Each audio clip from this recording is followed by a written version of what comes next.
You are now tuned in to the Chaotic Culture Podcast.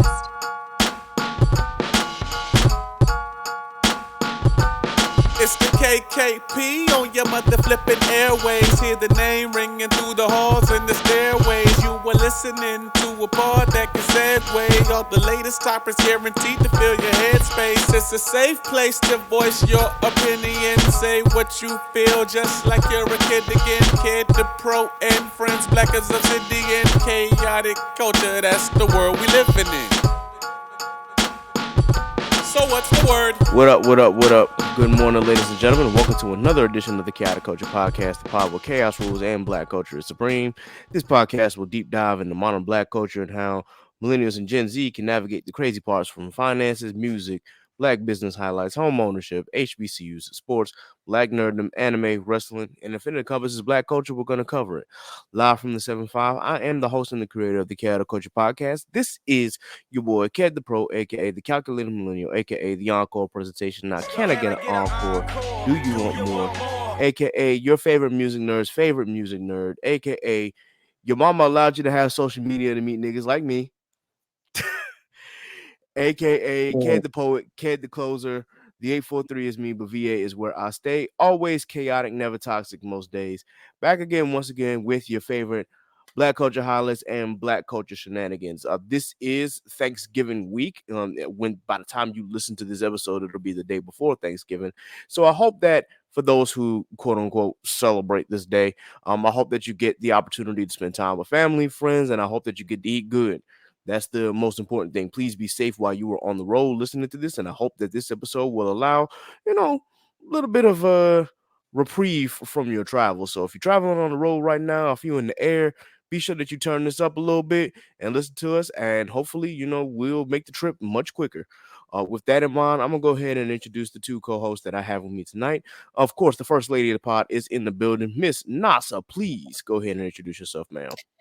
Hello, everyone, and good morning. I hope everyone is having a wonderful day so far. It's your girl Nasa, aka Nakaso, aka Miss Tony Noir, aka just that vibe. You know what I'm saying? Welcome to the station and good vibes only. Again, I hope everybody's having a wonderful day, and we're just gonna get into it. So, how's everybody been? Doing good. I got some, stuff that I got to talk about as far as mental health, but we'll get there when we get there. Of course, the newest member of the pod, the Menace from Texas, my boy Scuba Steve. Please introduce yourself, sir. Hey, yo, what's going on? It is I, Scuba Steve, aka Skylar's dad or whatever, aka the Instant Negator, aka I cosplayed as one costume and played two different characters. How y'all doing? Doing good, man. Doing good. If you have not known Steve, that yes, he did do that. Especially was that DreamCon 2022 that you did that? Yeah, it was 2022. I was Light Yagami and Philly the Kid the very next day with the same cosplay. If you can make it work, you can make it work. So he was able to pull that off. Not everybody can do that. So as we start, of course, we got to start with our mental health segment. Got to make sure that we check on everybody's mental health. So I'm going to start with the lady first. Of course, Nasa, how has your mental health been? My mental health has been okay. It just feels like I'm just, I'm living. One thing's for sure, two things for certain. I'm living. But my mental health has definitely been okay. So I've been in the process of trying to move to another state. So that in itself has been kind of stressful and tedious. But I am keeping my head up and just, staying the course and trusting God in the process. So that's where I'm at. Amen. Did you tell us what state you were trying to move to? I'm trying to move to Atlanta. Trying to move to good old Georgia. Okay. I'm trying to move to the good old Georgia. I am. But right now, and I just came from Atlanta. And it still felt pretty good. It still felt pretty good. But I think, I should broaden my options as far as like living on the outskirts instead of trying to live in the city. Please Please do. You know that's your That's answer. Your answer is literally like I've been told that a lot. Like to live on the outskirts, don't try to live in the city. So I've been looking into some places like in Decatur to Okay. see what their area is looking like. So Listen, no matter what part of Atlanta you move to, the traffic there is going to be hell anyway. So your best bet, of course, is to, again, just move to the one of the outskirts of Atlanta. Don't live in the actual city because yeah, it's a lot to deal with already. I mhm. I thought about maybe moving to Atlanta one day, but then I was like, yeah, maybe not. Um, I think my services are probably going to be more of use in the DC area, but we will see. We will Yeah, see. You know, life is a strange thing. Chocolate City, huh?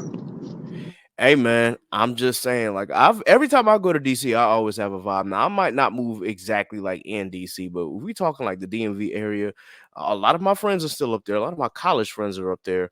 I've got family that stays up there as well. So it would not be a difficult move if I decide to go there, though I will say the cost of living I'm not looking forward to, but that comes with the territory, I guess.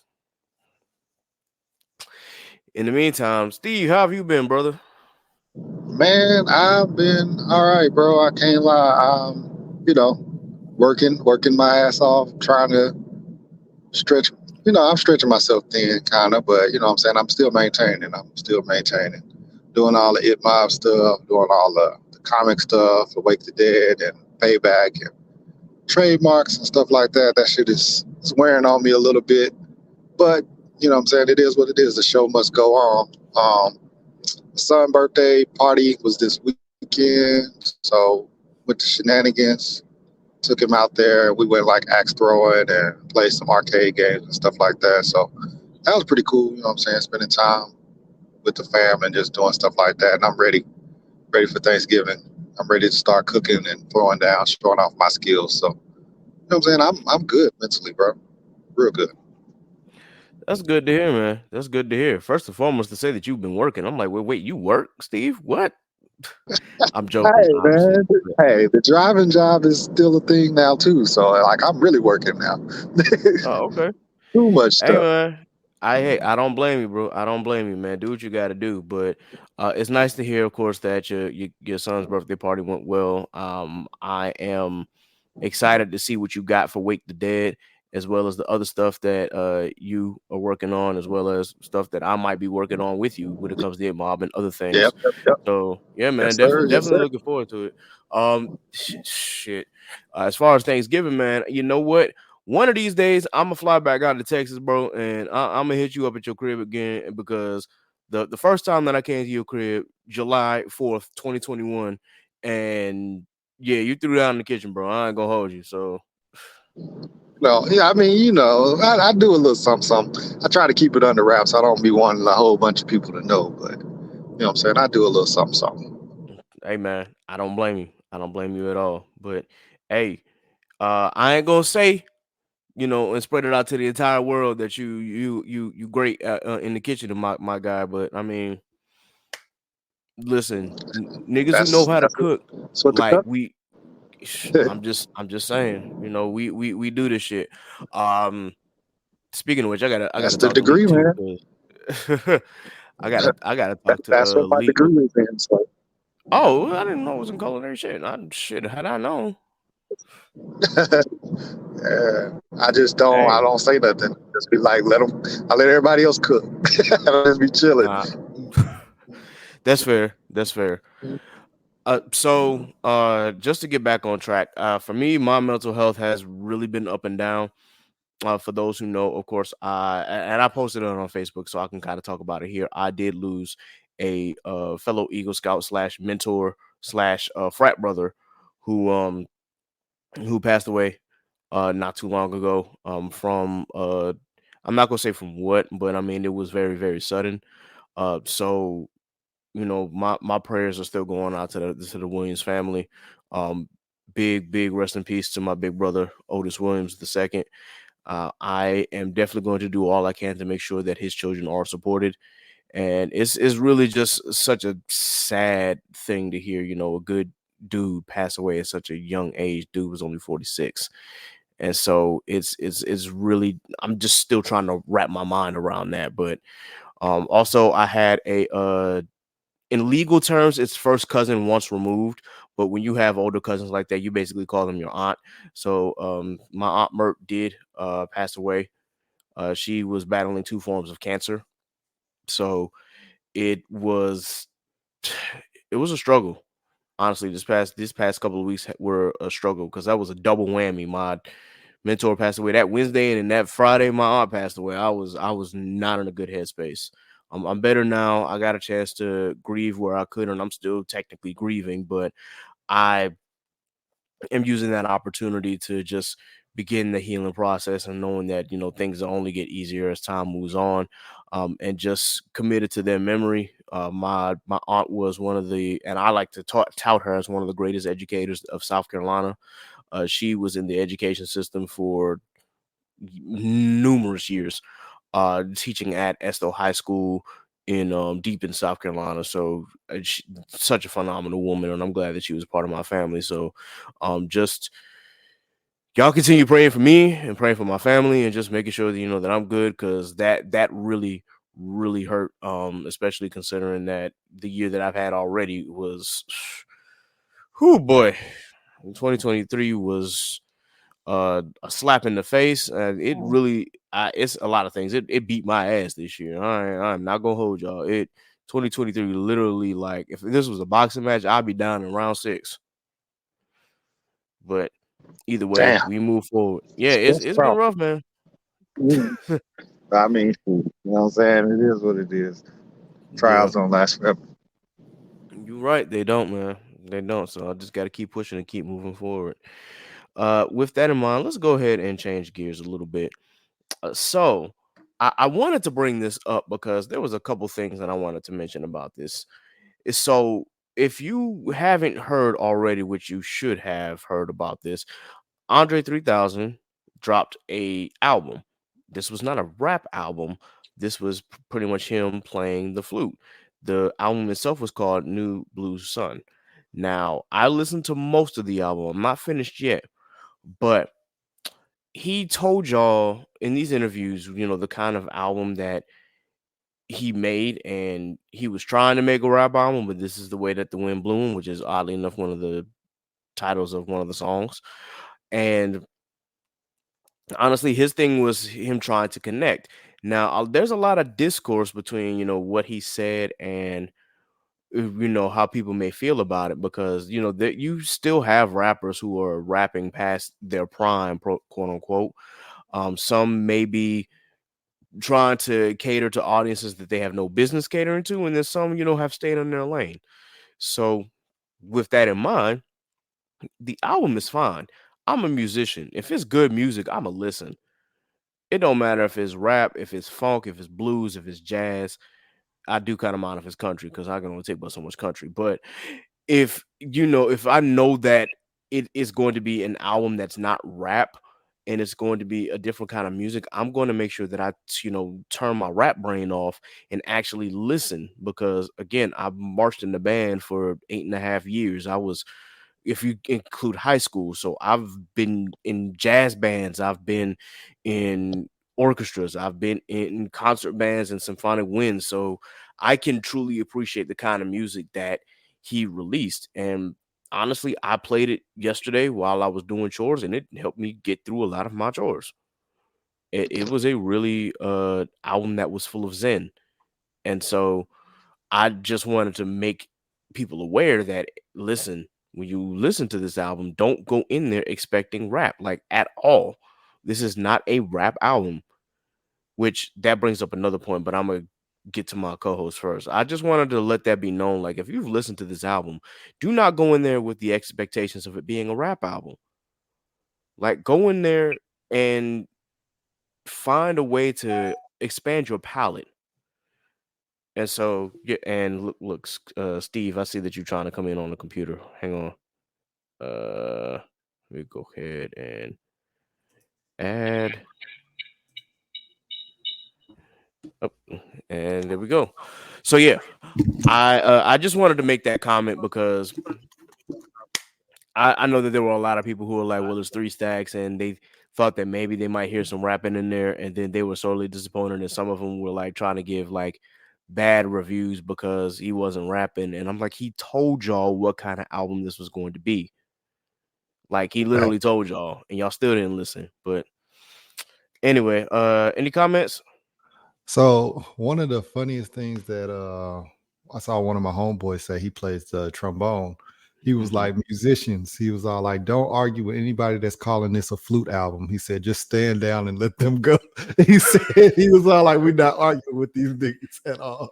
He was like, if you're a musician at all and you arguing with people that's calling it a flute album, he was like, y'all are doing that to yourselves, bro. He was all like, but anybody that's been in band or a musician at all, that y'all appreciate this album. And that's just how I feel about it. You know what I'm saying? Like, yeah, I played the violin for like 2 years when I was like in 4th through 6th grade. And then my daughter is a trombone player right now. So like I can appreciate, you know what I'm saying, the music and stuff. So even though I've only listened to the first 2 tracks, but I can still appreciate it without having going in there with a mind of, oh, ain't nobody rapping, so this is gonna be trash. Plus, I mean, I listen to lo-fi, all sorts of stuff. So, like, you know what I'm saying? This doesn't bother me at all. So there's just some people that just can't get out of their own way. They really can't.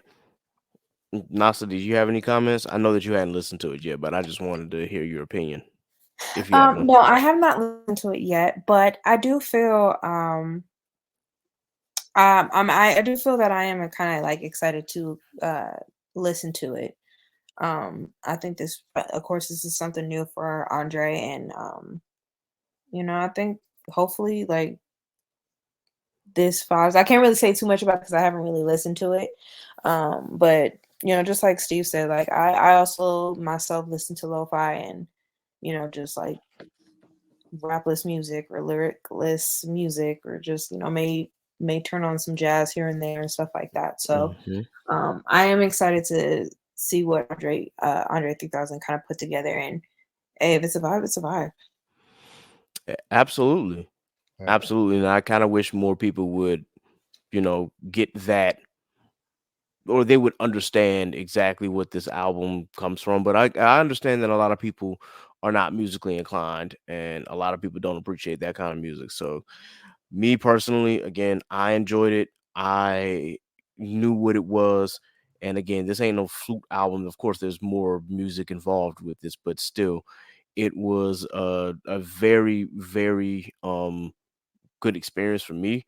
You know, if you just sit down, do nothing, like if you want to meditate, this is great music for you. If you just want to do things around the house, it's good music. I mean, even if you just want to sit there and just listen to the sounds, it's still good. But you just have to temper your expectations. Don't go into this thinking, you know, this is a rap album. It's not. Which brings me to my next point, because Pitchfork, so we all know about, you know, reviews and review magazines and how they review music and shit like that.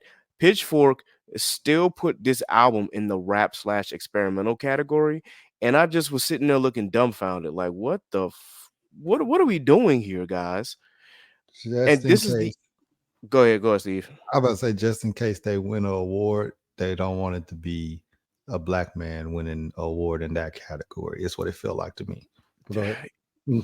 That's what it sounds like, man, because this is the exact thing that Tyler, the creator, was talking about when he made Igor, bro. Like that is not a rap album by any stretch, and yet it won rap awards, and he was just like, what? This isn't a rap album.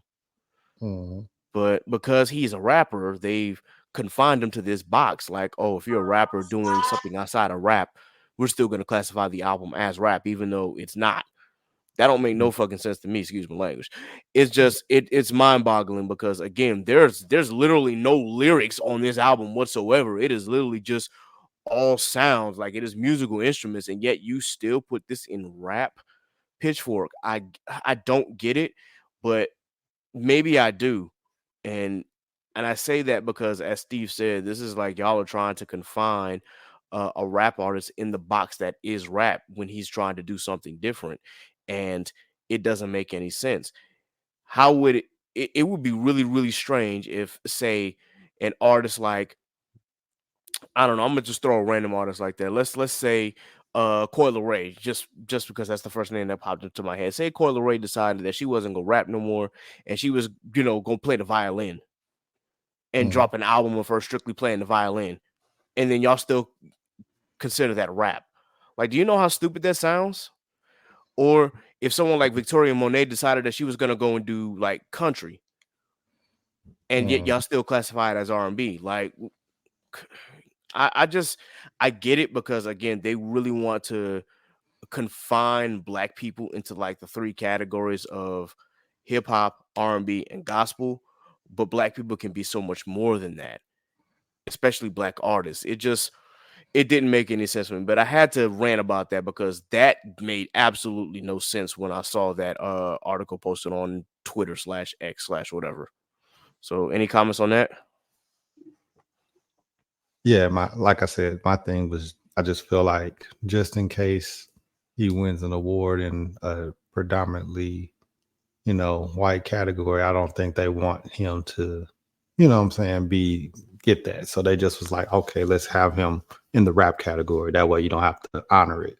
Because I feel like ever since Lil Nas X won some country awards and stuff like that, it's been like a crazy, like, hold on, let's make sure shit like this don't happen again and stuff like that. And I don't like it. Yeah, I definitely don't like it. I definitely don't appreciate it. It is absolutely nuts. NASA? I really don't have a comment on that until I really listen to the project. I don't really got much to say. I'm so sorry. I'm sorry. No. It's perfectly fine. I just wanted to see if you had a comment on at least that particular subject of putting albums by black artists into those three defined categories when they really don't meet the criteria. But I mean, it's been done before. Like, definitely artists that are like predominant in one genre have switched over to another genre. So, I don't think this is anything new. I think that as an artist, he's probably just exploring different avenues of his craft, and he has the right to. So, I full-heartedly agree with that. I'm just a little upset that these outlets are trying to still classify it as if it's some sort of rap album, and it's like these artists are allowed to be more than just what the majority of their career was. And so that's just me personally. But oh, for sure. I also think that, like, I feel like people should stop putting creatives in such a box. Because creativity just goes beyond just a certain genre. Like, people are multifaceted in their creativity. And so, since Andre is a creative, I don't feel like he should be put in this box, and people should be more welcome. Should definitely be welcoming to, I guess you could say, like a newer era of Andre 3000. You feel me? Agreed. I mean, and another thing, they don't have a problem, in a sense, putting other races in the right category. You know what I'm saying? I mean, because wasn't Post Malone a country artist first, and then he transitioned over to pop or R&B or whatever they want to put him in now? But if I'm not mistaken, his career started with country. And country and folk songs, I believe. So yeah, but like, hello guys, what are we doing? And then I believe, if I'm not mistaken, that first album I believe was also in some rap categories too. So yeah. Yeah, they don't have no problem letting them transition. So I don't understand why they have a problem with us doing it. Yeah. Well, I mean, I understand why, but yeah. I definitely get why. Or rather, I don't get why, but I understand what their motive is clearly. But anyway, guys, again, if you haven't listened to New Blue Sun, please be sure that you do yourself a favor and go listen to it when you have a moment of peace and tranquility. Listen to that album, put that album on. I promise you, those sounds are actually going to do wonders for you. I kid you not. And if you can appreciate the kind of music that we're talking about here, if you can appreciate not having to like listen to rap from once in a, every now and again, like, you'll appreciate this album. If you love music, this is a good album for you. But in the category of rap, we are going to transition from Andre's album to Drake's new EP slash extended deluxe edition of For All the Dogs, Scary Hours 3. I did listen to this, and all I'm going to say is this is what we wanted the first time, Drake. Why couldn't you just do this the first time? Why did you have to go back and do this? Like, I'm not saying that it's not appreciated. It is. It's just I have to laugh at it because I'm literally going to say Drake got bullied into doing this. Yeah. And don't let the internet tell you anything different, y'all. Bullying works in the correct context, obviously. I ain't talking about like, hating on people and whatnot, but when it comes to stuff like this, bullying works because clearly that man felt the way about Joe Budden saying what he had to say about that damn album. And I guess he may have felt the way about what critics were saying. So this man went back, recorded 6 new songs where he's doing 5 of them. He's doing nothing but spitting. And it's just like, well, damn, Drake, where was this at? We've been waiting on this for like 4, 5 albums now. And even then, I feel like he went in there and just rapped, but I still felt like it was still a shadow of himself. You know what I'm saying? Of his old stuff. He still wasn't that Drake, but it was like at least it's better than what we have been getting these last couple albums. It's funny, oddly enough, Joe Budden, that's what he was saying though. He was like, that's what we need. We need Drake to just rap and all this other stuff. I'm a huge fan of him, blah, blah, blah. And everybody was all like, oh, Joe hating and all this other stuff. You know what I'm saying? He's like, he need to make music that goes to his fans and stuff, not trying to make songs for kids and all this other stuff. And everybody was saying Joe Budden was hating. Drake came out and was like, this nigga's a one-hit wonder, and then turned around and did exactly what Joe Budden asked him to do. Exactly. So it's so funny. I had to laugh at it. It was like, at the end of the day, bro, you did exactly what Joe Budden wanted. So really and truly, Joe won. You can say all the shit that you want about him. You can make all the snide comments or even subliminals on the album that you did towards him. At the end of the day, he's sitting there smiling like, yes, sir. Okay, I got what I wanted. I'm good now. This is what we asked for. Exactly. So if you are a Drake fan and you haven't listened to at least the extended EP, do yourself a favor and honestly do it. It, as Steve said, it's not the Drake of old, but it's still better than what we've been getting. And to be honest, 6 of those songs on Scary Hours 3 could replace a good bit of those tracks that were on the original album, and I would honestly rate the album higher. But that's just me personally, because I said that this was like a C- album, and the Scary Hours addition to the album actually brought it to like a B- solid B. If you take out a few of those tracks that were on there that's considered fluff and replace it with the Scary Hours 3 edition without it being like an extended project, this might actually be a B plus A- project, maybe. But that's just me in my personal opinion. But again, that's just me. I'm not a Drake hater by any stretch, but it's not. I have given up on the idea of getting Nothing Was the Same Drake back. I think those days are long past. Yeah, we're done with that. I think he even said it on one of the tracks anymore. He's like, he can't rap like that anymore. I'm like, oh, okay. Well, at least you admitted it. and the song with J. Cole again, I was just like, stop doing this to yourself, bro. Like, I was like, stop. I get it. Like, y'all are friends and y'all fuck with each other. Y'all about to go on tour. More than likely, I wouldn't be surprised if Drake tried to talk him into doing a collab album. But I'm like, don't do this. Stop doing this to yourself, bro. Like, stop doing this. The only person that I want to do a collab album with Cole is Kendrick. Like, I don't want anybody else to do this. Like, stop that doing for it. years, man. And they had something in the chamber at one point, but it never got released. I'm like, man, if y'all don't go back and just make a whole new album where y'all are at now in life, Yeah. like it's still, I promise you, it'll still it's gonna do numbers regardless. But Raise the number. damn, yeah. Or if they do, like, if they play off of J. Cole saying we the big three, and Drake can, if they can somehow get Drake and Kendrick to cool, you know what I'm saying, and do it like a big three type album, that shit would be fire too. If we got a big three album, bro, the internet would literally break. Yeah. That shit would, Spotify would be fucking broken. You wouldn't be able to stream it. Absolutely.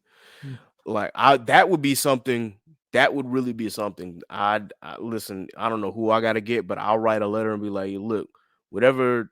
I'll write to Drake like, bro, whatever issues that you got with Kendrick, man, cool it, and then do the same thing. Kendrick, like, yo, whatever issues you got with Drake, if you have any issues at all, y'all just put it to the side, shake hands, become friends again, make this big three album for the culture, and we'll chill. That would be crazy. Somehow we should make this go viral. Clip this. Hey, I'm dead ass serious. Like, look, who do I got to write to? Like, I can't write the Top Dog anymore. So, like, do I need to write a letter to PG Lang and OVO and be like, hey, do something? Like, get Dreamville in on this. Like, have all three of them have a powwow, sit down. What do you call? Let's have a mediator come in or an arbitrator come in and whatever issues that y'all got, settle it right then and there. Make an album. Like, I'm dead ass. Like, I want to see that big three album. That'd be insane. It will work. Indeed. Speaking of the tour, of course, we got the Biggest of What tour that's coming. There are a lot of cities that are missing, but according to internet sources, they were picking cities where Drake and J. Cole were pretty much like focusing on when they were coming up. So I didn't see. It's a relatively short tour too. On top of that, I didn't see any dates for DC, which is kind of disappointing because, like, if they came to DC, I damn sure would have been like, yo, let me go up and check them both out. But that's not happening. I don't remember exactly what cities they've got up, so I'm gonna try and see if I can find the schedule real quick. But it is nice to see that they are doing something, you know, to capitalize on the hype of the two songs they have obviously just dropped together with First Person Shooter and then this last EP. So I am interested in seeing where that goes and how that turns out. But me personally, again, I just kind of wish they were coming to DC. But now, because they're not, I'm more determined to try and get to Dreamville Fest like you, Steve. Definitely want to try and get down there. Yeah, we gotta go. If you get the tickets, bro, let me know. Oh yeah, for damn sure. For damn sure. Like, I thought about maybe doing C2E2 that weekend, but I was like, you know what? It'd probably be easier to go to Raleigh than it would be to Chicago right now. So, and literally Raleigh is like 3 hours away from me. So even if I like move somewhere else, I can still get to Raleigh easier than I would be able to get to Chicago at the moment. So I could do C2E2 at another time. I'm not in a big rush, but yeah, I definitely got to do Dreamville Fest this year. So I'm definitely going to be saving up my coins and maybe try to get on this payment plan so I can grab these tickets and then find a way to get down there. I may just do that instead of Something in the Water, but I haven't heard anything about the schedule for Something in the Water yet, which would more than likely be around the same time. That's the only reason why I was kind of holding off. But I haven't done Dreamville yet. I've done Something in the Water 3 times now. So try something different. But yeah, that's that. Any other comments before we move on? Sorry. Okay. All right. Any new shows that anybody's picked up since we last talked? I'm doing Invincible. I recently did Twisted Metal. Didn't really give me that same effect that my youth that I it's not what I thought I was gonna get. I don't know if you've seen Twisted Metal. I haven't, but it's something that I did want to watch, but I was a little skeptical with, like, is this gonna be like how the games were? Is it going to give me that feeling, or am I just going to be feeling like, yeah, it's okay?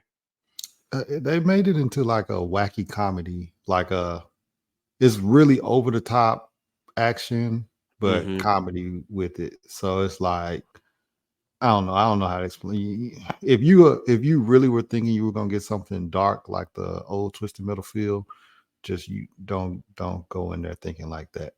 Think of Mm-hmm. I don't know. Just think of a fun action movie, like a comedy action movie. That's pretty much what it is.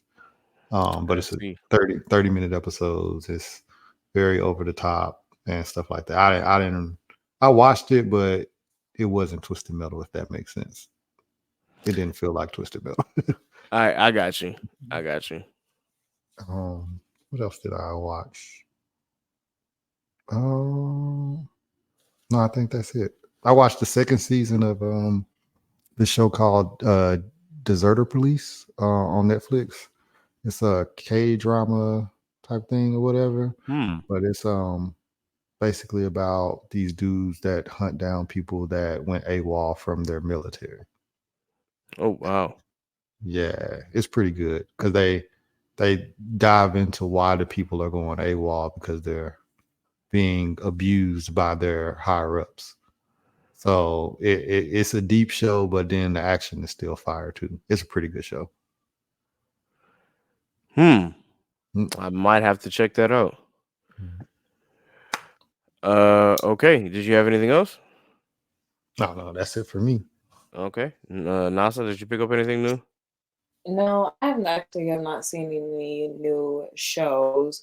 I don't know. Have you seen the new Castlevania Nocturnal?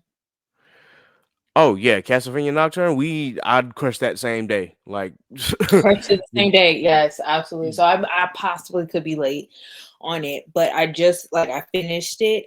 I just maybe, and this is just me, I don't like how it ended. I wish that they had continued with the second season so I knew like what was going to happen.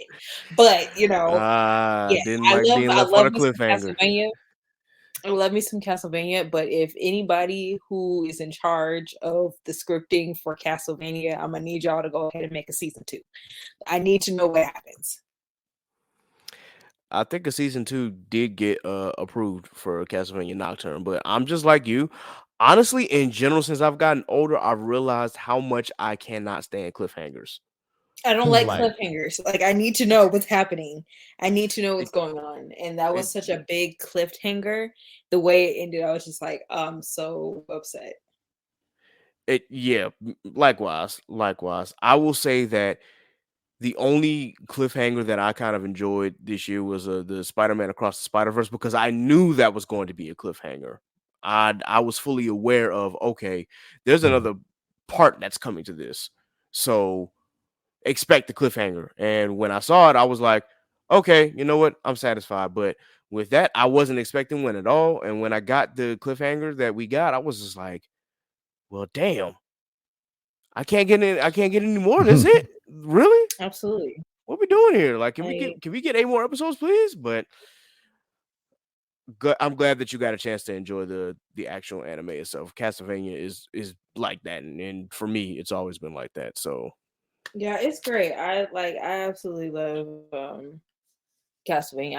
I've seen both the original one and the Nocturnal one, but the original one didn't have a cliffhanger. Like it made sense.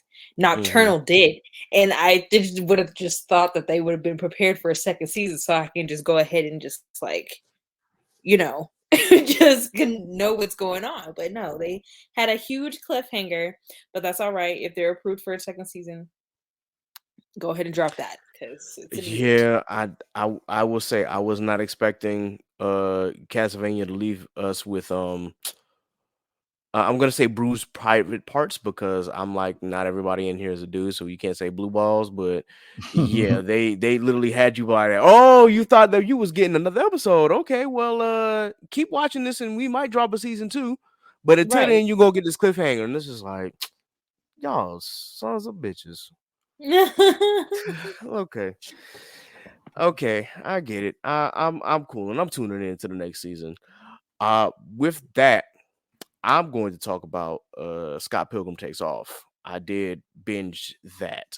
For those who are, fans of Scott Pilgrim versus the World, like me, I was ready for this anime to drop, and I watched all 8 episodes in one sitting. And I can honestly say that I enjoyed it. It was definitely a different take on the story. It was like there's like an alternate timeline, almost. I'm not going to spoil it for those who have not seen it and you're a fan of Scott Pilgrim, but definitely watch it. It is very interesting and it'll leave you confused at parts, but in the end, it'll start to make all the sense. You're like, oh, okay, this is what's happening, because it just seems like a lot of random stuff just happens throughout each episode, but then it all adds up at the very end. I gave it a solid 8.5 out of 10. It's a good series. With Scott Pilgrim, it doesn't take itself too seriously, and I think that's what makes Scott Pilgrim is that it doesn't take itself too serious. If you're expecting anything like the movie, again, there are some elements that are very, very similar, and then there are things that are a lot different. And me personally, I just cannot get Kim screaming "We are Sex Bomb" out of my head. It just seems like every 5 seconds I just want to yell, "We are Sex Bomb! 1, 2, 3, 4!" It's like it never leaves my head. I don't know why, but I remember when I first watched the movie, it was the same thing, and now watching the cartoon, it's the same thing. It's like, dang, I cannot get that out of my head. But if you are a fan of Scott Pilgrim, I think that you will enjoy this series. A lot of people were on the fence about it and still don't know what to make of it, but I personally enjoyed it. So, take it for what it is, watch it for yourself, come up with your own opinions. That's all I got to say on that. All right. So, real quick before we get into tonight's main topic, I just wanted to point out that, a lot of us here that are a part of the Chaotic Culture podcast are con goers. And the next year that's coming up, we're going to see a little bit of a switch up for some of these cons. Now, C2E2 is still going to be early spring for the most part. That's still going to be around. Dates are a little different than they were last year, but it's still going to be in that same time period. MomoCon, for all we know, is still going to be Memorial Day weekend, so that's not changing. BlurredCon is still going to be the beginning of July, and then of course DreamCon had changed from mid-July to the end of July last year, and will be the same this year. What's different is AWA and AnimeNYC. And with that in mind, it makes the con experience a little bit different, because now AnimeNYC has decided that they're not going to have a winter con, but they're going to move to the summer, and they are moving to the end of August. I believe the dates are August 23rd to 25th, if I'm not mistaken. And then AWA, or Anime Weekend Atlanta, has moved from Halloween weekend to mid-December. And so now, if you are like a big con goer, now your summer is like completely jam-packed. And clearly, unless you like rich and you got money like that, you're probably not gonna make every single damn con that's in the summer. But between MomoCon, EdenCon, for those of us who know what EdenCon is, BlurredCon, DreamCon, Otakon, AnimeNYC, and then DragonCon, that's 7 cons in a span of 3 to 4 months, and not to mention other smaller cons that's around that. That's a lot of cons. Yeah. So definitely got to pick and choose wisely for which cons that we will be going to. Steve, have you had any like inkling of which ones you want to go to other than DreamCon, obviously, because Bob is trying to do something for that? Yeah, of course I'm gonna apply for all of them in the panels and stuff like that. The ones that I do want to go to are like BlurredCon, things like that I haven't been to. So BlurredCon, I hear it's in DC, in that DMV area. So I'm like, I want to go to the DMV area anyway. So I might as well go to BlurredCon. C2E2 is in Chicago. You know what I'm saying? I've been to Chicago and kicked it with O, but I haven't like experienced had the Chicago experience. So I wouldn't mind going to these different cons. Mm-hmm. I don't understand how AWA is going to succeed moving from, I mean, Halloween weekend was already like a tough, draw anyway, but Mm-hmm. doing it mid-December when people are Christmas shopping and stuff, like that is insane. Like the people that's gonna be at that con, that's gonna be the rich con for real. Because Yeah. like people are gonna be Christmas shopping and doing all this other stuff, and you expect them to get on a plane, pay for December flights, and come out to your con. Like that's gonna be insane. I don't know how that one is gonna work. I've already had a hard time trying to get to that con anyway for Halloween weekend, but now I think it's pretty much impossible. But yeah, I want to go to Dragon Con as well. I heard that Mm-hmm. one is really dope as well. But like my main eye right now is on BlurCon for the DMV. I've been wanting to go to that for a while. Bet.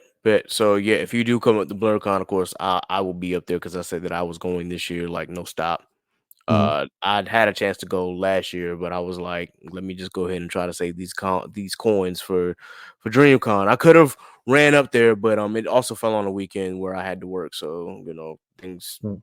happened where they happened. But still, BlurCon is definitely the move for us next year, and then I do want to do Anime NYC. I know that it's probably going to cost a brick, but if I can make something shake, that is definitely one that I do want to go to since it is going to be like the end of August.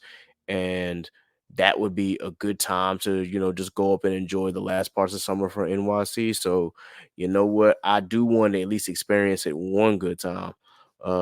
May just have to crash at Double O's house and be like, hey, instead of getting the hotel, I'm gonna come say hi to your family and just crash on the couch real quick. But Yeah, man. Anime NYC, I'm already cooked on that one. I already know. No, I feel that, but I kind of feel the same way that you do about AWA. It just seems like it's just a bad spot and a bad time period to do all that because, as you said, people are getting ready for the holidays, people are traveling, people are Christmas shopping.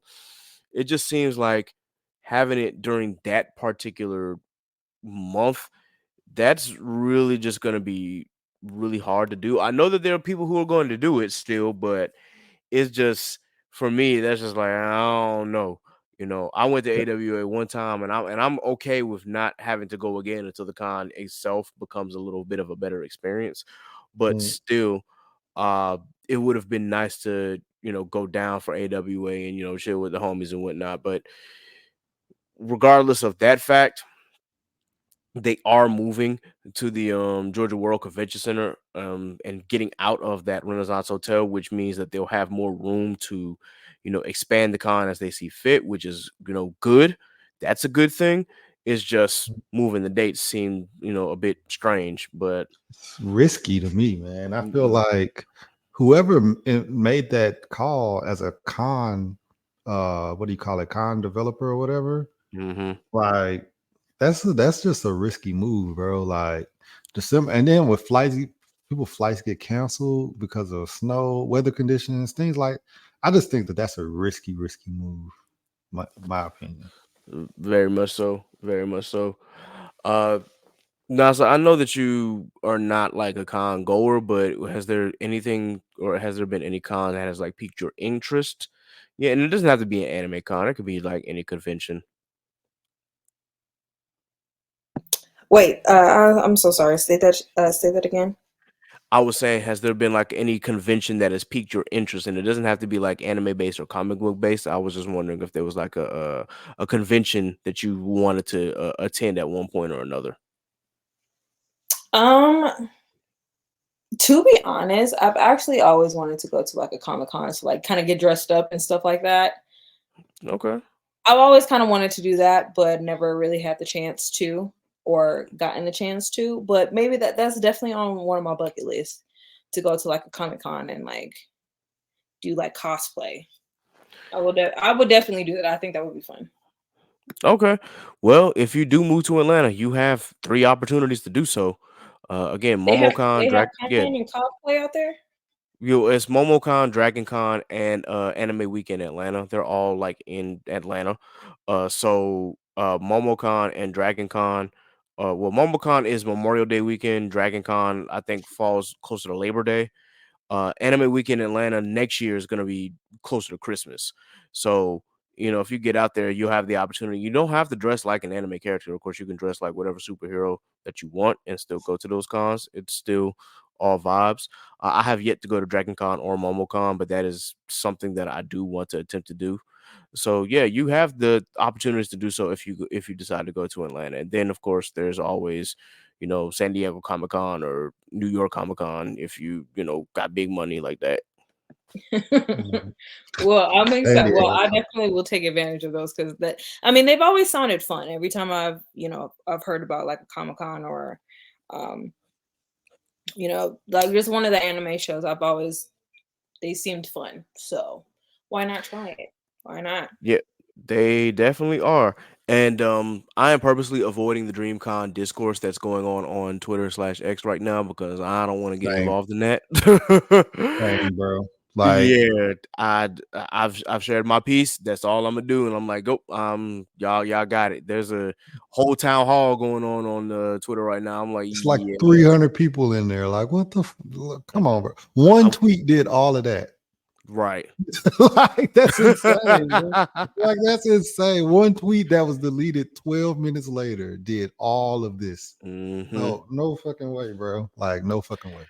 I don't think it was just that one tweet did it. I believe that the one tweet was, I guess, a straw that broke the camel's back for a lot of people. So, granted, yeah, I'm still not doing that that town hall because again, I looked at it last time and I saw, as you said, 200, 300 people, and I'm like, I'm good. And then they've been talking at it for a minute, so I'm like, yeah, y'all got it. I just saw it. I was like, most of the time, whenever the timeline gets into a hole, we're going to talk about this. That's when I'm the most chaotic on the timeline. I'm like, that's when I'm finding every single tweet that somebody random tweets, and I'm saying something as most chaotic as I can to that tweet, and then something else just to give the timelines kind of a cleanse. I mean, it never works. It rarely works. But every now and then, like somebody will join in and be like, oh, that's funny. You know what I'm saying? Or something like that. But most of the time, the timeline continues to talk about it. But that's just my way of pushing away from it. You know what I'm saying? Deflecting away from it because I don't be wanting to be in the middle of that discourse.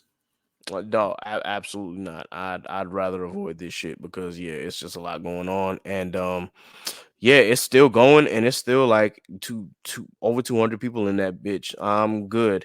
Y'all have fun with that. Just pass me the cliff notes. I'll get the rest later, and y'all tell me what important things I need to know, and I'll go from there.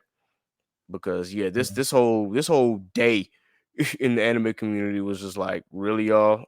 This is what we're doing? All right, cool. Moving on. All right, so our main topic, ladies and gentlemen, the moment that you all have been waiting for us to get to, obviously the biggest news that happened this past weekend. We just got to talk about it from a couple of perspectives, and then we're gonna get up out your hair. But I just wanted to lead off this topic by saying Diddy is the villain that we thought he was. Yep. I mean, really, there's no way around that. And just some of the stuff that you were hearing about Diddy throughout the years, you always had like that. Some he acting, he moving strange. Okay, well, I know Diddy's kind of eccentric, but some of the stuff that we were hearing in tabloids or hearing on blog sites and things like that, you're just like, okay, well, more Diddy nonsense. But we always knew that this situation with Cassie was serious. And so it finally came to a head where Cassie finally decided to file a federal civil lawsuit against him for all the trauma that she had experienced during her time under the label and during her time as Diddy's significant other. For those who for some reason were hiding under a rock and have not heard about this story, I'm going to read an article here just to get you up to speed. And yes, it is from vulture.com. I get it, but it still kind of goes through what has been going on. So Cassandra Ventura, aka Cassie, sued Diddy in federal court on November 16th, accusing the hip-hop mainstay of rape and a decade-long pattern of abuse that began when she was 19 years old. The R&B singer, who was once signed to Diddy's label, Bad Boy Records, alleges sex trafficking, human trafficking, sexual battery, sexual assault, and gender-motivated violence, among other causes of action. The filing claims his controlling behavior started when she met him in 2005. After she signed a deal with Diddy's record label the following year, he allegedly exerted complete control over her life, including her apartment, car, clothing, and even her medical records to keep her under his thumb. According to the lawsuit, he went so far as targeting rapper Kid Cudi, who briefly dated Cassie in 2011, during a rough patch in Diddy and Cassie's relationship, she alleges. Just one day after Cassie filed the lawsuit, she settled with Diddy out of court. Below, everything is what you'll need to know about the lawsuit, the settlement, and the music industry's response. So, just from that opening statement, that is a lot to process. And unfortunately, I don't want to say it's not surprising, but it's really not surprising. And it's just a lot to kind of wrap my mind around because, you or a lot of us knew that Diddy was pretty much um not even if we didn't know that he was sexually abusing Cassie, we knew that their relationship had domestic problems, like a lot of domestic problems. But now we're seeing, Cassie's side of the whole thing, and it's just like, whoa, that is a lot to intake. So before I get into like the rest of this article, does anybody have any comments? He whatever he did it clearly. Yeah. Settling, not only settling the next day or a couple days, the fucking statements are saying that he settled in the 100 M's. Like she was trying to get 30, and he ended up settling for like in the 100 M's is what it's looking like. Whoa. If that is true, he absolutely did it, and he must have had a lot to lose for it to be 100 M's. Yeah.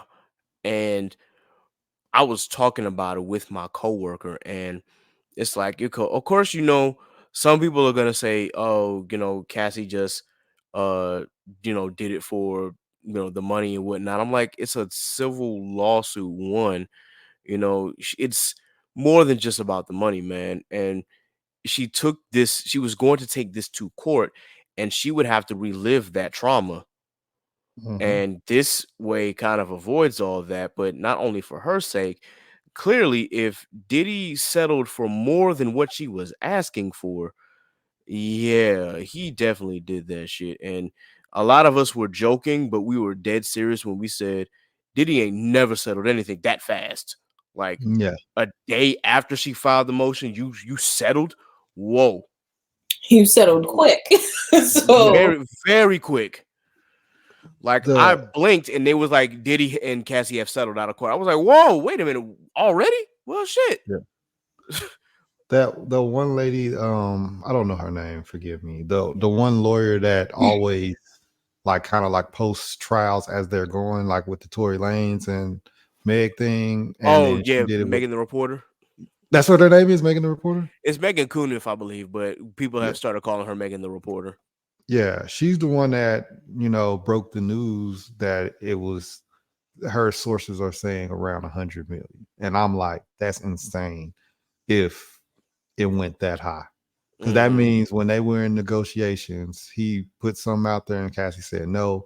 And he kept going until they got to Cassie's number, probably. And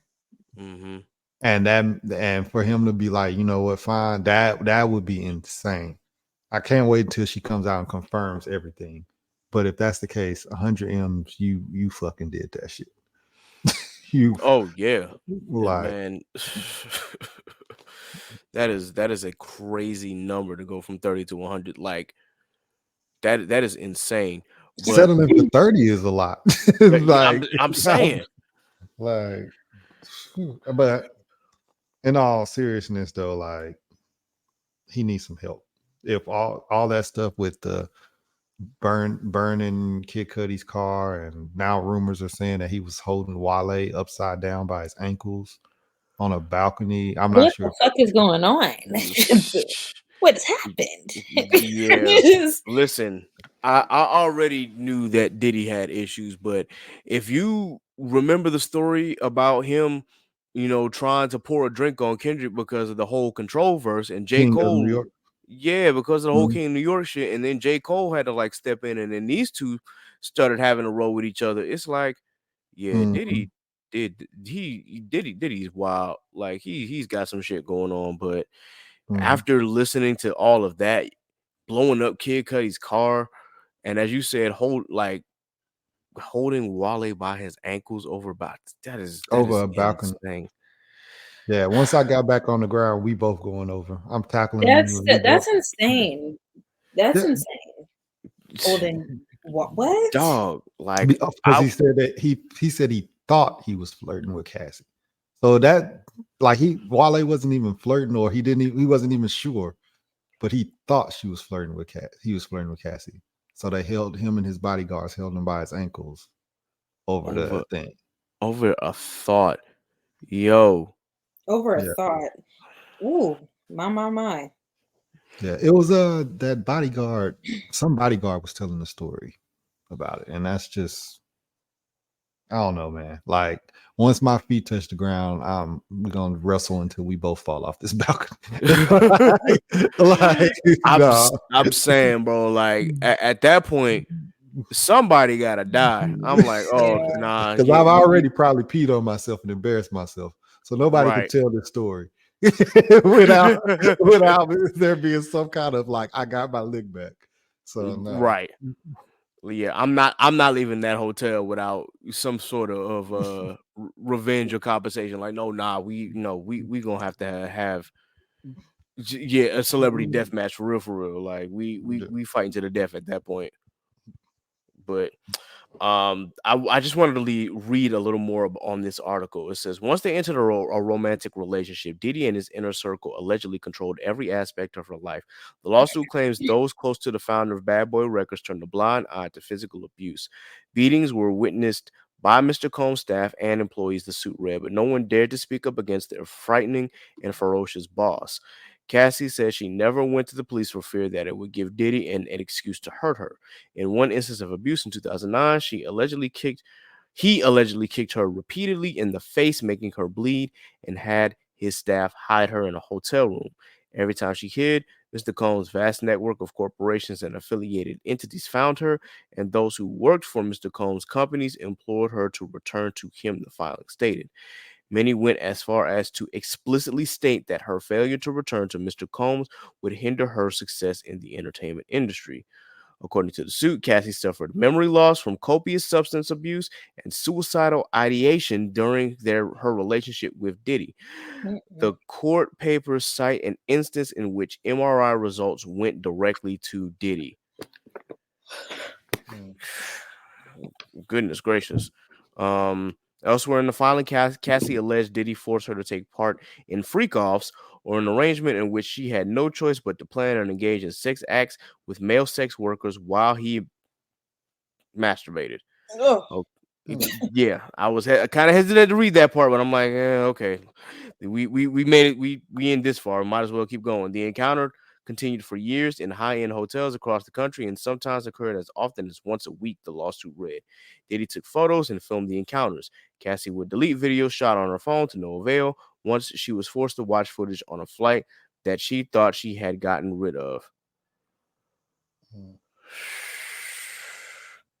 Wow. And then I'm just gonna go ahead and finish this for those who, again, if you haven't heard all of what was in this lawsuit, here's something else. Following an FO in 2016, he allegedly paid a hotel $50,000 to erase hallway surveillance footage of an intoxicated Diddy throwing glass vases at Cassie when she tried to escape after he gave her a black eye. She would take copious amount of drugs to disassociate during these horrific encounters, including ecstasy, cocaine, GHB, ketamine, marijuana, and alcohol in excessive amounts. The excessive substance use led to addiction, Cassie said. The lawsuit suggested Diddy blew up Kid Cudi's car in 2012 in retaliation for the Up and Away rapper's brief relationship with Cassie. Diddy once said he would target him. Around that time, the suit says Kid Cudi's car exploded in his driveway. In a statement through his spokesperson, Cudi confirmed Cassie's account. This is all true, he told the New York Times. Diddy forced his way into her home and raped her in 2018, according to the filing, while she repeatedly said no and tried to push him away. Following the incident, Cassie left him for good. She ended her association with Bad Boy in 2019. Wow.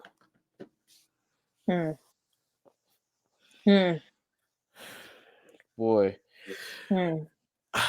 I just want to make a comment. If y'all are wondering why women don't speak up immediately after things happen, one, there are plenty of rape cases where rape kits are done, but then just sit in holding at the police station and never get resolved. Two, fear. Fear of retaliation. The three, it's really kind of hard to, I don't want to say to prove rape, obviously it's not really that hard, but when you've got situations like these, especially when you are with a hip-hop mogul who's worth a little over $1 billion, it would be kind of hard to file a case against Diddy in that regard because of who he is affiliated with, of his standing in the community, how much money he has, what lawyers he has, and how he can finally, wiggle his way out of a terrible situation. So in this case, Diddy must have really, really been afraid of all of this getting out if he settled out of court for the amount of money that Steve speculates, and it probably means he did more shit. Yeah. The thing is, I'm thinking by the time a court date comes, how many people come forward? That's what I'm thinking. So he nipped it in the bud the same day. So that's the only thing I can think of. And you know what? I think when I talked to my coworker, he kind of mentioned that same thing. He was like, this Cassie case might just be the floodgates opening. For real. This was the thing that, he nipped this one in the bud, but how many more women have gone through this shit with Diddy, and how many more are going to come forward because of this? This might give them the courage to be like, you know what? Nah, I suffer some shit with Diddy. I'm going to expose it all. And this could turn into an R. Kelly situation real fast. Surviving P. Diddy it's and I say that not to be funny. I'm being dead serious. Like, this could be that that catalyst. So I just have to say, y'all, that's a lot to deal with, but there's a reason why a lot of women don't come forward with these things, is because of fear and because the justice system does not do them any favors. And in Diddy's case, it's because of his money. And so all I have to say is, of course, this platform is a safe space for all survivors of sexual assault and all survivors of abuse of any point of kind. If you are a Black woman who is, has dealt with these things, just remember that we do support you, and that we will be here to support you in any capacity that you need us to be in. We are not here to shame you. We are not here to, make you relive any trauma that you may have suffered. We are here to provide a safe space for you. This podcast was built on the protection of Black women. That's what we're here for, and that's what we're doing. We're not about to sit here and dive deep into misogynoir. We're not here to, take the side of the oppressor or anything like that. We are here, of course, to support you. With that in mind, I do have to talk about this man. This man Slim Thug made some comments saying, about the case, saying that, Cassie kind of just did this for the money and whatnot. And I just had to look at him like, bro, I first always find it funny when men, that's like their number one go to. It's just like, oh yeah, she did it for the money, she did it for clout. This is thug, right? I just gotta shake my head on that. On top of that, Slim Thug should be the last person talking because, bro, don't you have a baby by your cousin? Ooh, Didn't you used to be a pimp? See, and I remember him saying also, "Oh, if you don't claim your sexual assault immediately, you shouldn't be able to claim it later." I think that's a defense mechanism for all these niggas that's done something in the past and they're afraid that somebody's gonna come forward years later. That's what I think it is, honestly and truly. That is no. That is a very fair point. And honestly, that's the truth. It's very much a defense mechanism. It's very much their go-to statement, like, "Oh, you should have claimed this when this happened," and yada yada, and so on and so forth. Now it just looks like you cloud chasing. Like, first and foremost, you can't measure trauma. Like, you really They can't. done something in the past that they find questionable, or they feel like, you know what I'm saying, a woman can come forward and they feel like, oh, well, she did. Let's just make sure that we make this statement. That way nobody can, you know what I'm saying, do it or whatever, try to protest for that shit. But I feel like when people say stuff like that, it's because they done something in the past, even if they haven't gone all the way to, rape, but maybe something else to an extent where they feel like it was questionable and they, now they're afraid to get Me Too later on down the line. But it's like, I don't feel like anybody that doesn't have anything to hide, I don't think they would make a statement like that, honestly, in my opinion. It's all facts, man. All facts. All I'm gonna say is, I believe Cassie. I think most of us believe Cassie because this sort of behavior is not unbecoming of Diddy. Like, this is not something that is out of the ordinary for Diddy. Like, this is Diddy we talking about. Like, the behaviors that he's shown from the 30 years that he's been in this game, like, this isn't surprising. So for me, this is easily believable. Like, I absolutely 100% believe whatever she said he did that shit. He guilty as fuck. I don't mean to quote power, but I mean, it fits. Like, he did that shit. So, and as we said, to settle out of court this fast for that amount, yeah, he damn sure did whatever she said he did, and probably then some. But Nasa, do you have any more comments regarding this? Because again, you are the lady of the pod right now, and I know that we've had these conversations before, but of course, I want to make sure that I give you the floor to say your piece if you have anything to say. Consent to all males and women. I think we should definitely have a lot more conversations around consent and just like having boundaries when it comes down to that. This whole Cassie and Diddy situation, I think is a very unfortunate situation. And I'm not going to minimize Cassie's experience or anything like that. But again, this is just, I find this to be just another one of those examples. It's just like when, as a woman, and not just as a woman, but as like a Black woman, when we express our trauma, please take it with consideration and take it some seriousness into it. Because then you'll have like comments like, like Doug said, or, saying that, us, women are, using it as clout or using it as money. Cassie already had her own money, so it's not necessarily something that she would have needed. But, regardless of the point, I just feel like these are important conversations to have when especially comes down to consent and just having boundaries in general. And believing when an actual woman is sharing her experience. Now, I do understand that, like, when it comes down to rape and certain things like that, that some people do fabricate the story. That is facts. But in this case, I don't think that's necessarily the case. So when you have evidence and you have more and more evidence that just keep piling up, believe it. Mm-hmm. So, Also, to your point, when you said that, Cassie had her own money, I would not be surprised because she was signed to Bad Boy. I wouldn't be surprised if Diddy was not paying her the way that he should have been paying her because, right. listen, Diddy didn't pay a whole lot of artists. Yeah. And just Didn't recently, they just didn't he just recently gave them their masters or yes, I literally was just about to say that. He just recently allowed for his past artists to get their masters back. Like that's saying a lot. yeah, for So, for uh, sure. you know what?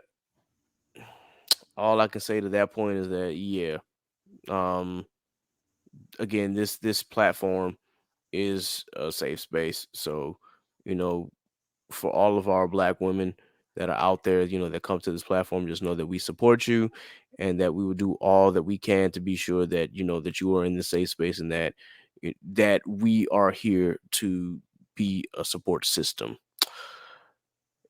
With that in mind, again, I'm just gonna say it for the record: Diddy is the villain that we all thought he was, and he might be even worse. So, take that with what you will.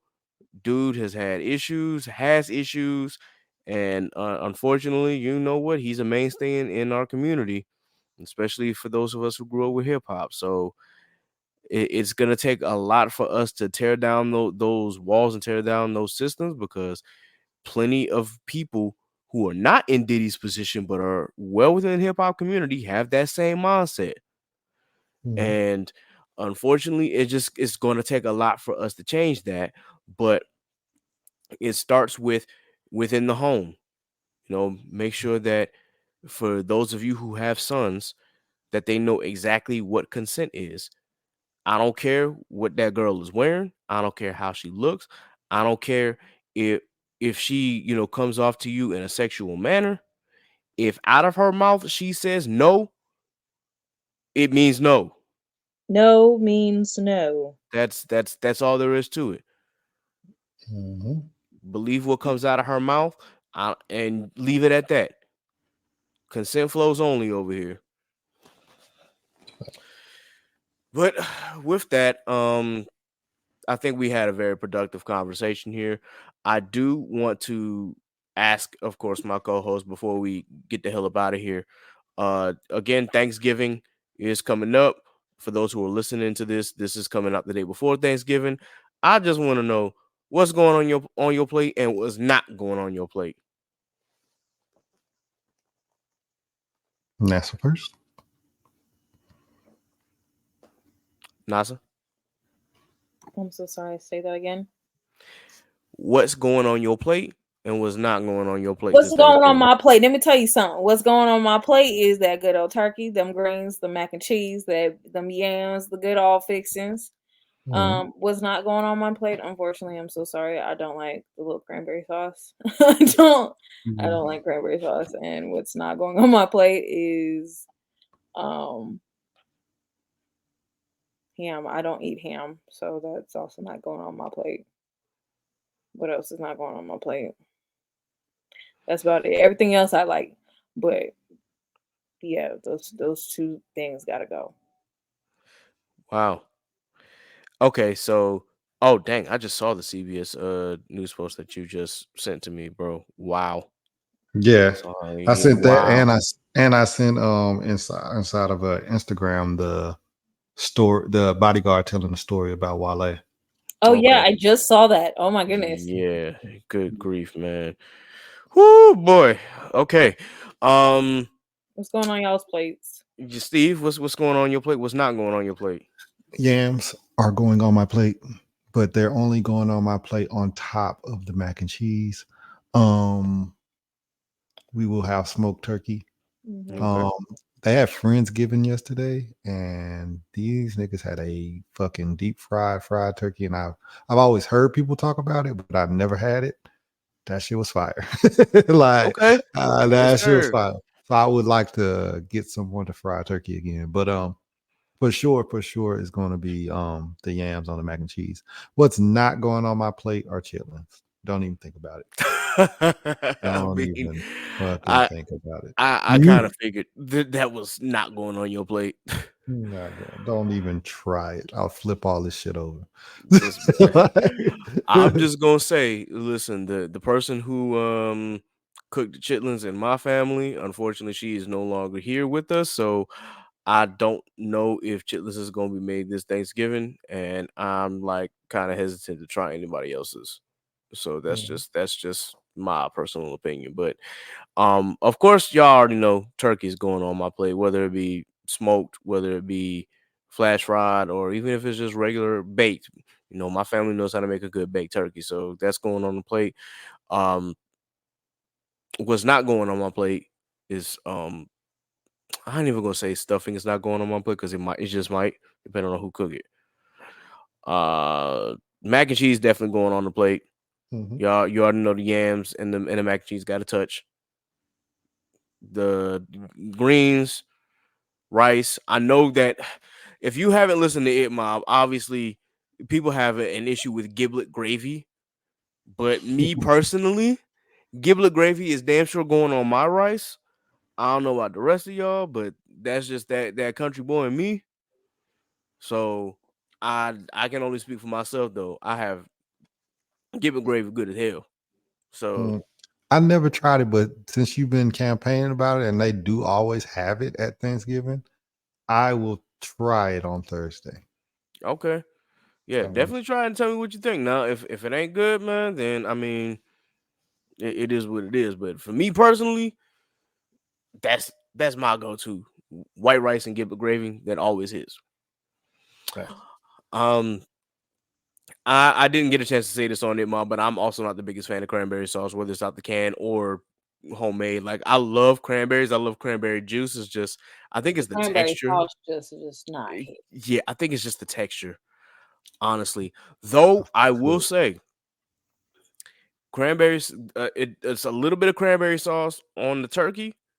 I can live with that. Like I you kind of use it as like a glaze for the turkey, and it's honestly not bad. But cranberry sauce by itself, no, it's not happening. Now, yeah, I don't think I'll ever eat it by itself. My Yeah, my aunt uses fresh cranberries, and then she uses probably the whole bag of sugar because that should be sweet as fuck. But that cranberry sauce be fire. That's the only cranberry sauce I eat. Ocean Spray, I don't fuck with that, but some people do. Listen, I'll drink. I don't mind drinking the Ocean Spray cranberry juice or the cranberry juice cocktail, but no, we're not doing that canned cranberry sauce. I'm sorry. I'm trying to think of what's not. Field peas is not going on my plate. I'm sorry. Like if it's black eyed peas, cool, but if it's field peas, no, thank you. I'm cool with that, and green peas too. Green peas, if for whatever reason my family decides to have green peas this Thanksgiving, that ain't going on my plate either. We don't really do that, but still, I gotta make a note about that because again, I will champion black eyed peas until I die, but field peas, y'all got it. Yeah. But anyway, guys, again, thank you for tuning into this episode. I think we really had a deep conversation about the situation involving, Diddy and Cassie and what that means for our community in general. And I hope that as you listen to this episode, you take something from that and you take and heed our words when we say that. Like, we already got too many weirdos in this damn community as is, and we don't need any more misogyny and other parts of or other toxic parts of the community to be on top of that as well. So again, consent flows only, and just be cool, man. Don't try to force yourself on women like that. Like, what, we don't do that over here. And hold each other accountable, of course. If you know a friend that is doing some strange ass shit, check him. And if he don't change, you probably need to find some new friends. Yep. I'm just gonna keep it like that. Let us know what if you're gonna be watching any new shows around Thanksgiving, because I will say that Thanksgiving time is also around the time that I do binge a lot of shows as well. I remember last Thanksgiving, I think I binged Wednesday during Mm. Thanksgiving. So if there are any shows that you guys are gonna be watching, let us know, and you can interact with us on Instagram, or you can interact with us on Twitter and let us know what you got going on. Uh, with that in mind, I think it's a good time to wrap up. Do we have any new business highlights or uh anything anybody wants to share? No. But y'all go ahead and give me a quick follow on Instagram at the GBGBO brand. That is my clothing apparel. We're still in the works. We're still, growing into. We're gonna take our time and just grow into success and learn all that we can as far as having a new business. But in the meantime, between time, go ahead and shoot me a follow. Sounds good. Sounds good. Steve, you got anything that you want to promote? Of course, as always, follow the Inside the Mind of a Blurred and Wake the Dead, Blurred Mind Productions. If you guys are into audiobooks, I have a supernatural audiobook that is every other Wednesday. Wake the Dead. You guys go listen to it. Other than that, man, that's it for me. Sounds good. Sounds good. All right. Well, if there are no other new business highlights or new promotions that we want to talk about, let's go ahead and do this rundown and sign off. So, of course, the rundown is our segment where we shout out the podcast, content creators, music artists, artists in general, and black businesses that have either been on this podcast or have supported this podcast. So, starting with the podcast, of course, Show go high, inside the mind of a blurred. Ooh, goodness gracious. Shout out to the gang. Y'all already know Mike Check Waifu. Definitely shout out to Polo Born Fly and King Teliano. They still doing their thing over there, and I still enjoy their listening to their podcast each and every Tuesday. Of course, shout out to Worst Generation Pod and Blanime Podcast, aka Anime After Dark Community Hangout. If you haven't checked them out, please be sure that you check them out every Thursday at 8:30 p.m. CST or 9:30 p.m. EST on Twitter/X Spaces. All right, shout out to the Truth and Transparency Pod with Brother X, the culture scientist, and Mr. Smith. The session with Joy and Trey, whenever that decides to come back. Karen Renee is going to be dropping a new podcast soon, so just be on the lookout for that. It's So Real with Raquel and Onaji. Dad Needs to Talk with Rob, the father of Vash. Analytical where shit gets critical. Geek Set Podcast. Anime Junkies, 3 weeks in a podcast. Those Anime Girls, Anime's Anime, and of course, The Commute. For black content creators, shout out to Black Anime with Aaron, HBCU Anime with Evan, Sundari with Erica, Cerberus Entertainment, Tatted Poodle, The Geechee Gamer, Icarus Metro Comics with my boy Calvin. Shout out to the Gang Club Taku. You already know what it is. Oh, by the way, I know that this is kind of late, but happy birthday, Wave God. Yeah, and I'll tell you that on the Discord as well. But yeah, definitely just want to be sure I gave you a quick birthday shout out, bro. Continue doing your thing, man, and continue being a menace to these niggas.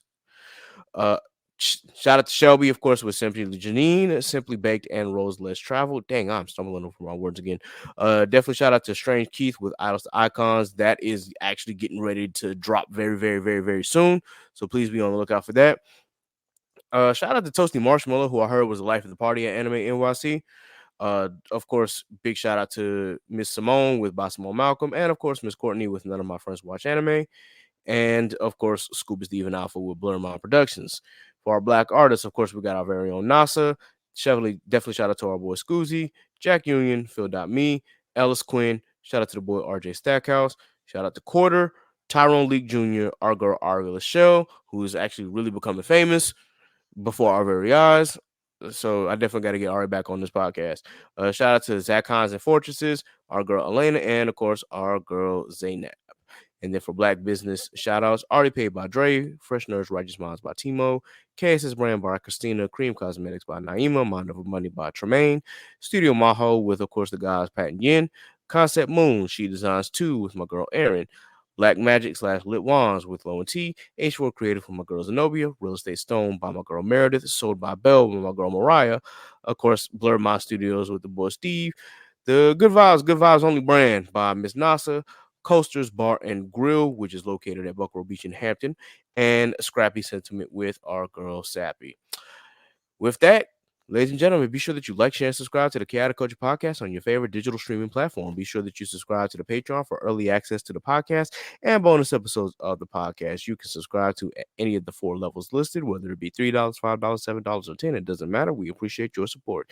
You can follow our Facebook page at Chaotic Culture Podcast. You can follow us on IG at Chaotic Culture Pod, and follow us on X/Twitter at Chaotic_Culture. You can follow me, Ked the Pro. That's K3D the Pro on all social media. You can follow Ms. NASA at _call me NASA on all social media. You can follow Law on IG at L.JR_96 and on Twitter at Law96_. You can follow Miss Sappy at Scraps14 on all social media. You can follow Jaylee Trey at Jaylee Trey on all social media. And of course, you can follow Steve at Scuba Steve 1428 on all social media.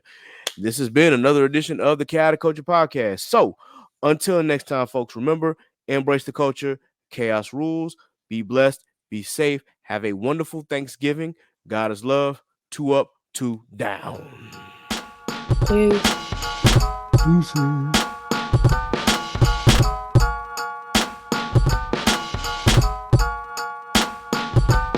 It's the KKP on your mother flipping airways. Hear the name ringing through the halls and the stairways. You were listening to a pod that can segue. All the latest topics guaranteed to fill your headspace. It's a safe place to voice your opinion. Say what you feel just like you're a kid again. Kid the Pro and friends, black as obsidian. Chaotic culture, that's the world we living in. So what's the word? You are now tuned in to the Chaotic Culture Podcast. And